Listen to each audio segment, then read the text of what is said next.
హైదరాబాద్ మాదాపూర్లో hit and run case నమోదైంది. ఈ ఘటనలో ట్రాఫిక్ హోంగార్డుకు తీవ్ర గాయాలయ్యాయి.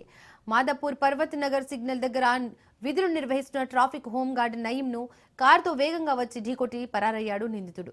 ఈ ఘటనలో హోంగార్డుకు తీవ్ర గాయాలయ్యాయి. కారు వేగంగా వచ్చి ఢీకొట్టడంతో తీవ్ర గాయాలైన హోంగార్డును స్థానిక ప్రైవేట్ ఆసుపత్రికి తరలించి చికిత్స అందిస్తున్నారు. ఈ ఘటనలో హోంగార్డు కాలు విరిగినట్లు నిర్ధారించారు డాక్టర్లు. ప్రస్తుతం హోంగార్డు పరిస్థితి నిలకడగా ఉన్నట్లు తెలిపారు. హాస్పిటల్లో చికిత్స పొందుతున్న హోంగార్డు నయీంను పరామర్శించారు traffic DCP Sai Manohar, traffic additional DCP Hanumantharao. ఈ ఘటనపై కేసు నమోదు చేసుకుని దర్యాప్తు చేస్తున్నారు మాదాపూర్ పోలీసులు.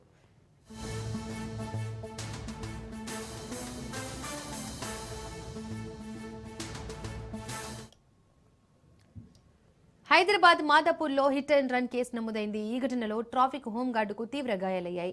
మాదాపూర్ పర్వత్ నగర్ సిగ్నల్ దగ్గర విధులు నిర్వహిస్తున్న ట్రాఫిక్ హోంగార్డ్ నయీంను కారుతో వేగంగా వచ్చి ఢీకొట్టి పరారయ్యాడు నిందితుడు. ఈ ఘటనలో హోంగార్డుకు తీవ్ర గాయాలయ్యాయి. ఇక ఇదే ఘటనకు సంబంధించి మరింత సమాచారం మా ప్రతినిధి పవన్ అందిస్తారు. పవన్, మాదాపూర్ లో హిట్ అండ్ రన్ కూడా చోటు చేసుకుంది. అయితే విధులు నిర్వహిస్తున్న ట్రాఫిక్ హోంగార్డ్ ని అతి వేగంగా వచ్చి ఒక గుర్తు తెలియని కారు ఢీకొట్టింది. దీంతో అతనికి చాలా తీవ్ర గాయాలయ్యాయి. అయితే కాలు కూడా విరిగినట్లుగా దీనికి సంబంధించి ఇటు డాక్టర్స్ కూడా చెప్తున్న పరిస్థితి కనిపిస్తుంది. అయితే నయీం అనే ఒక 45 సంవత్సరాల హోంగార్డ్ యొక్క ట్రాఫిక్ కు సంబంధించి విధులు నిర్వహించాడు.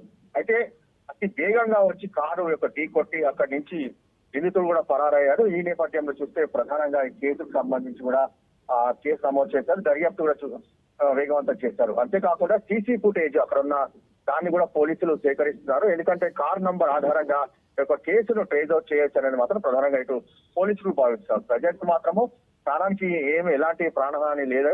కేవలం యొక్క గాయాలు తీవ్రంగా కావడంతో తను ప్రజెంట్ హాస్పిటల్లో కూడా ట్రీట్మెంట్ తీసుకుంటారు. అయితే ట్రీట్మెంట్ తీసుకుంటున్న నయీంని డీసీపీ ట్రాఫిక్ మనోహర్ కూడా పరామర్శించారు. మొత్తానికి చూస్తే దీనికి సంబంధించి త్వరలో నిందితులు కూడా పట్టుకుంటామని చెప్పి మరోవైపు పోలీసులు కూడా చెప్తున్న పరిస్థితి కూడా కనిపిస్తుంది.